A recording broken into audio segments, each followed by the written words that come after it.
What a weekend for America on the world stage. It was on full display by the gold medal winning USA men's hockey team on ice. What a game. Did you watch it? We did something we never do, which is watch television 8 a.m. on Sunday in order to make sure we saw it. And boy, were we glad we did.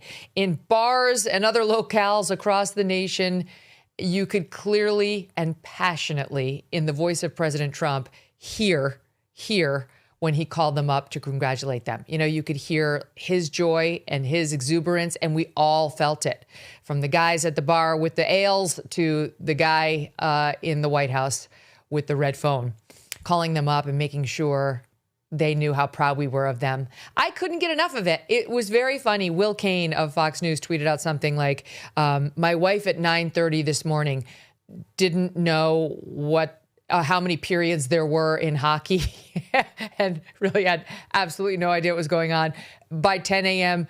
in tears and, you know, chanting USA. Same. I'm ready to sign all three of my kids up for hockey, even though they're 16, 14, and 12 and no one can skate. But it's happening. It's forget the tennis, the soccer, the basketball, hockey parents. You were right. You were right about all of it. It was so good. Like, all of it was good. What I'm loving about the whole hockey situation, just watching it, admiring it as an outsider, is obviously the sport has got patriotism pumping through its veins. The legacy of Herb Brooks runs strong. That's how it felt to me. You want to wear the USA hockey jersey, you better love the USA. And you better make that clear whenever someone sticks a mic in your face. These boys know, because it seems like they have been socialized, they've been culturized to understand that you are expected to bleed red, white, and blue. And they do. They do. It's not an affectation. I'm sure they do it because say the things and all that because they've been programmed. Like, you understand this is what is expected of you if you're going to put on the jersey, which is what you should do. It's what you do with your kids. You know what I mean? You stand when the national anthem comes on. I don't care whether you're feeling it or not. Stand up, put your hand on your heart, and take off your hat now. You do it with your kids until it becomes second nature to them. And then as they get older, it becomes actual nature for them to feel the love. Same with these hockey players. You could just tell. And I love their brotherhood. You know, it's like, we'll get into some of the stories about the actual brotherhood examples on the team and, you know, amongst the guys, and just how close they are, how much they clearly loved one another in addition to the country. It was like being around for the Miracle on Ice, but a second time. No, the game odds were not as heavily stacked against us, but the love those guys had for one another felt reminiscent of what happened in 1980. Just something truly special that most of us today were either too young for or maybe not even born for and didn't get to experience except through movies like the one starred in by Kurt Russell. So it was just so uplifting to watch, and then to watch their celebrations after the fact, and like these gorgeous, like promising young American athletes with the whole world at their fingertips, their entire lives in front of them, with such sacrifice to date. You know, these guys, 26 years old, they've been skating since they were 2. And much like Alyssa Liu, their female counterpart over in the figure skating competition, counterpart only in that she also is performing miracles on ice, there was just like a joy that came with that enormous amount of sacrifice and then seeing it pay off. You know, both Alyssa Liu and the men and the women of USA Hockey have spent their entire lives on skates, but without losing the joy of it. You know, Alyssa Liu, we talked on Friday, almost did. And she quit for 2 years and then had that moment when she tried on skis and had so much fun, even though her legs were burning, and said, you know, what if I could get here on my skates, which I'm actually kind of good at, and figured out, you know what, I can do it. And I want to do it. And for the listening audience, here's the picture of her up on the winning podium, jumping into the air, defying gravity yet again, with her skates on, both arms over the head in the air, triumphant, as the second and the third place winners looked up admiringly at her. You know, normally it'd be like side-eye, as the kids say, bombastic side-eye. But it wasn't. Those girls are looking up at her like, wow. And there were stories about Alyssa Liu on how she was sort of inventing relations behind the stage at the figure skating competition. Not just Alyssa, but she was part of it. Being full of camaraderie for the other skaters, loving America, of course, but like rooting on the other girls, not like refusing to look at people, but walking over, hugging people, competitors from other countries, and just sort of creating a different atmosphere of like, we're in this together. Yes, we represent our respective countries, but we're ice skaters. We're all having a similar life in that we've sacrificed it all. We didn't go to the late night parties. We didn't go to all the fun events that we could have. We didn't sleep in. We probably were homeschooled because we have this extraordinary commitment to this sport. And anyway, same for all those guys we watched yesterday. You know, the number of man hours it took to make these gods on ice is kind of unfathomable.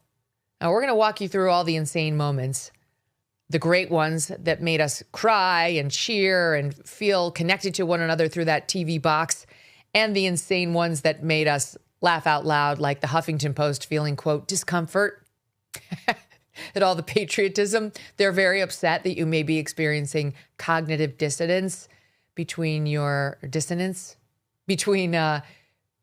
like what you're feeling when you feel pride in looking at these guys and your hatred for America and President Trump.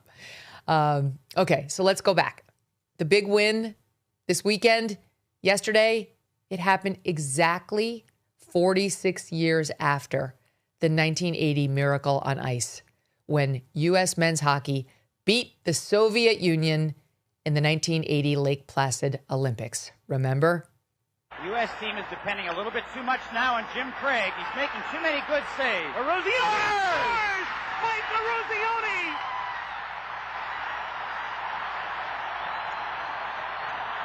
Lose 11 seconds. You've got 10 seconds. The countdown going on right now. Morrow up to Schultz. 5 seconds left in the game. Do you believe in miracles? Yes! Unbelievable.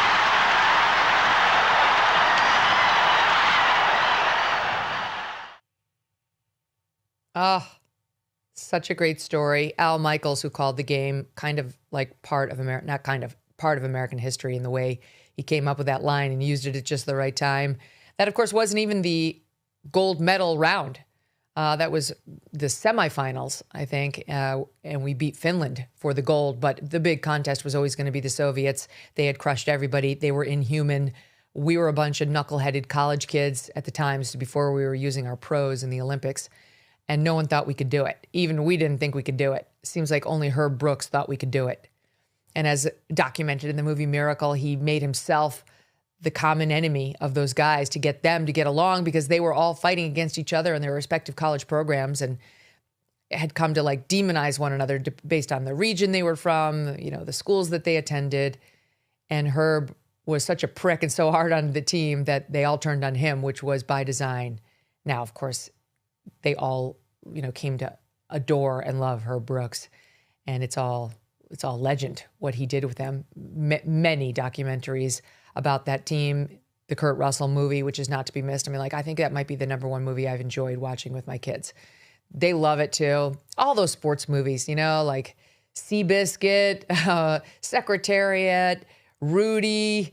It's all in the same vein. If that doesn't like bring up a tear, I don't know how to help you. Like that should bring up a tear, like the best tear, you know, like the one that comes from true emotion, not sadness, that comes from true like love of country and seeing the little guys triumph. Those are the things that really get you. Mike Eruzione was the team captain. He scored the game-winning goal in 1980. We interviewed him on this show in 2022 about why all these years later, that incredible win still resonates. The hockey fan, it was a hockey game. But for people in this country, and we found out later, it was, you know, we needed something to feel good about as a country. Like the hostages had been taken. Soviets had invaded Afghanistan, the gas lines, inflation. And along we come. A bunch of, as Herb called us, lunch pail, hard hat group of guys. But I think people related to our team. They saw where we came from. They saw our backgrounds. Like I said to you earlier, Megyn, we came from working class families. What makes this country so great is the people like our parents and what they taught us and the values and the work ethic that our team had. I think people saw that in us. They saw that work ethic. They saw that, we love America type of a hockey team. And we did. We took great pride in putting that jersey on that says USA across the front. I think people saw that and related to that. And then by winning, it just skyrocketed. I can't tell you how many times people come up to me today and they'll say exactly this. I remember where I was when we won. And I go, I didn't know you were on the team. Mm-hmm. But that's what people felt like. They felt like they were a part of us. And people were proud to wave the flag after we won. Yes, that is the beauty of these amazing Olympic victories, is they can make you feel incredibly patriotic no matter what's happening in your country. We were in the midst of a very dark period back in 1980. And this gift to us from this group of boys would be forever remembered. And, it's not to compare where we are today. I mean, it was a very different situation back in 1980, far worse, you idiots at HuffPo. But we are divided. There's no question we're politically divided here in the United States. So the win still feels as good. The odds weren't quite as against us in this match as they were back in 1980, but it's still at bottom American pride, power, and patriotism on full display, right? I mean, it's just it's stunning how it makes you feel. International disputes, inflation, rising national debt, digital currency. There's a never-ending list of reasons gold has risen over 700% in the last 20 years. And a never-ending list of reasons smart Americans diversify a portion of their savings into precious metals with Birch Gold Group. Gold can thrive during uncertainty, which is why it's a crucial part of a balanced financial strategy. It gives you peace of mind, given all the events that could impact the U.S. economy. See if holding gold in a tax-sheltered retirement account is right for you. Birch Gold can help you convert an existing IRA or 401k into an IRA in gold. Just text MK to the number 989898 to receive your free info kit on gold. There's no obligation, just useful information. With an A+ rating from the Better Business Bureau and tens of thousands of happy customers, consider letting Birch Gold help you diversify with gold so you too can have peace of mind, regardless of the uncertainty. Text MK to the number 989898. Look at the goalie here. This goalie Connor Hellebuck, he was so good. This guy collected 41 saves to help keep the game tied at 1-1. They shot on him 42 times. He only let one go in, including this moment where he used the paddle of his stick, the paddle, like the part up high, to stop the puck from going in and giving Canada the win. That guy, he was like the new Jim Craig, who was the Miracle on Ice goalie. Just unstoppable. There were like the legs, the knees down, like complete. He was moving like he was not a human being and just so fast. It was amazing because the U.S. went up right away in the beginning of that match. It was 1-0 almost the entire time. And then at the end of the second period, the Canadians popped one in, got one past Hellebuck, and it was tied up. And then we get to overtime, and who knew what was going to happen? In overtime, you only go 3 against 3, which is unusual, I guess, for the Olympics. And it was sudden death. It could have gone either way. And then 1 minute and 41 seconds into the sudden death OT, Zach Werenski, who I'm going to get to in a minute. Remember that name because he played on the team with the guy they called Johnny Hockey, Johnny Gaudreau. And he would come back later to play a role in honoring Johnny's family members, Johnny, who died, killed by a drunk driver. But Zach Werenski skates with him, or did. And this guy, he would wind up bringing out, be one of the ones to bring out Johnny's kids to join the team for their photo. But Zach got the assist on the game-winning goal, which is great, firing a cross-ice pass back to Jack Hughes, who's a household name today, but, relatively unknown to those of us who don't follow hockey yesterday. And Jack was the one who scored the so-called golden goal, the winner. Watch. United States with numbers. Back across it comes. Jack Hughes wins it. The golden goal for the United States. For the first time since the 1980 miracle, the United States takes the gold.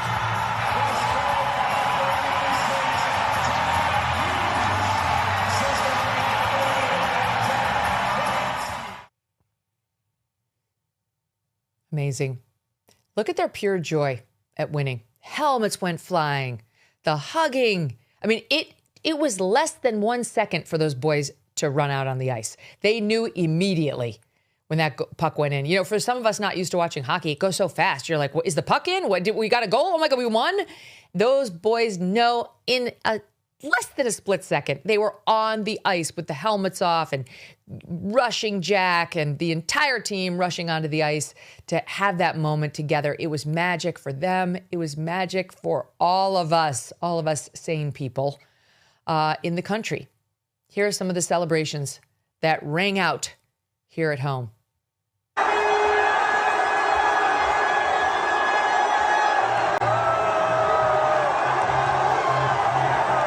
This is near Indiana University at I think it's called the Pub Bar. Here. This is in Oxford, Ohio. Look at these boys, hands on hearts singing. This is at Miami University in Ohio.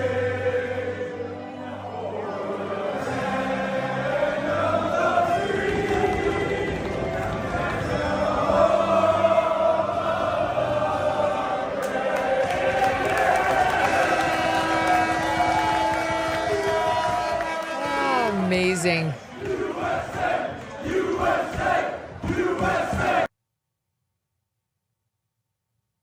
And this great picture of Jack Hughes. This is not the most iconic. The one that's going to be the most iconic is the one of him wrapped in the flag with his teeth just front and center. But this is a great one too.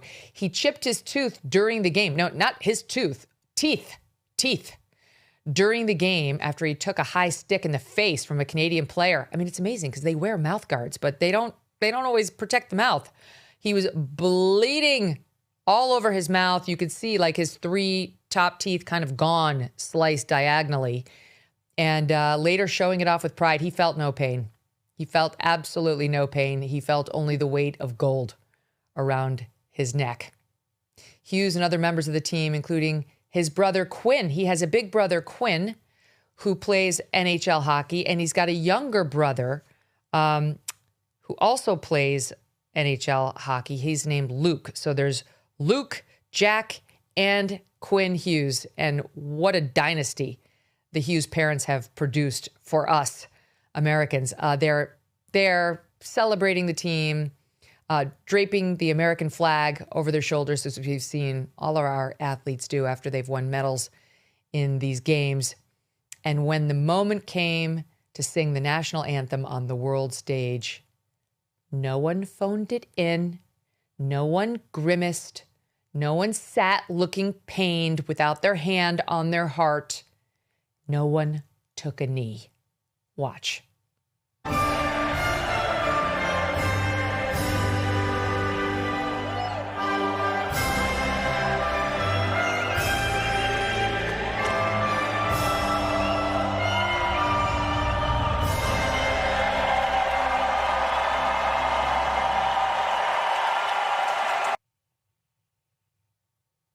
Wow. The guys then went into the locker room to celebrate and also blast Toby Keith's courtesy of the red, white, and blue. Let's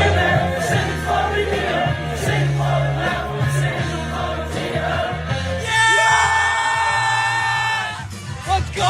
We own the sport of hockey, baby! Let's fucking go! What's up? Sam, what's your name? At the top of his list, and the Statue of Liberty's gonna shake it a fist, and the eagle will fly, and it's gonna be hell when you hear Mother Freedom start ringing her bell.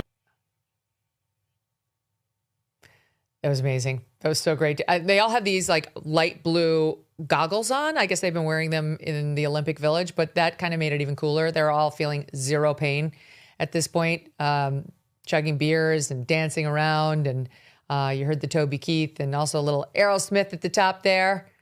So good. Like these songs, the hockey culture just seems, I'll tell you, even where we are, there's a big hockey culture. And I have nothing but respect for these hockey parents who go like and freeze their asses off as they get their boys and their girls in training, day and night, the crack of dawn, these freezing cold ice rinks where you have to layer it up, 4 layers at least to be inside watching your kid train.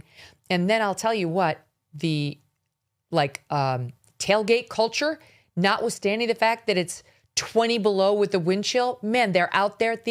It's like there's something about hockey. These parents are so committed. These boys and girls are so committed. It's hardcore in a great way. And it's almost like they work you so hard and are so unapologetic about the amount of work that's going to go into it that it toughens you up as a human.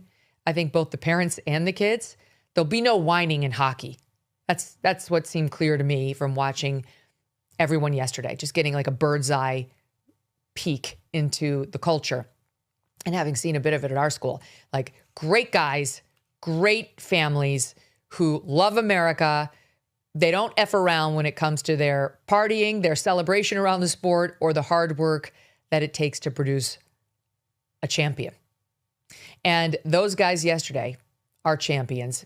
When they got a call from President Donald Trump, I mean, it was honestly hard to tell who was more excited, the guys or the sitting U.S. president.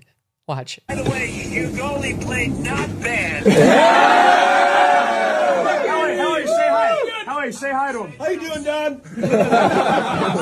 I have seen hockey goalies have slightly worse games. It's unbelievable, and you were all unbelievable. I tell you what, I just told my people 2 minutes ago, I didn't know they'd be calling. I said, we're giving the State of the Union speech on Tuesday night. I could send a military plane or something, but if you would like to, it's the coolest night, it's the biggest. We're in. Yeah. Can you pick us up in Miami on Tuesday morning? Yeah, Tuesday morning. Close the northern border. We'll get cash and we'll get the military to get you guys over. Let's go. We'll do the White House the next day. We'll just have some fun. We have medals for you guys. You're going to be proud of that game for 50 years as you grow older. I mean, it was amazing. So we love you guys. Congratulations. Wow, so amazing. And wasn't it so great how he barely got the question out before they said, we're in? Not like these pussy-footed NFL players who are like, we're not going to celebrate our victory at the White House. Oh, grow up. Give the nations a moment of unity and something to feel good about. These guys get it. These aren't all Republicans. I'm sure there are a lot of Democrats on this team. We're in. We'll be there. They know that the nation needs this, that we want to feel exactly what we're going to feel when we see the camera cut to those guys at tomorrow's State of the Union. That it's not about left, it's not about right, it's not about blue, it's not about red. It's about the United States of America and what it means to be an American, to be a fighter, to have freedom in your blood. Like those guys, we're in. Yes, we're in. Thank you. Thank you for that. Thanks so much for watching. If you like what you just saw, hit the subscribe button for more clips and full episodes.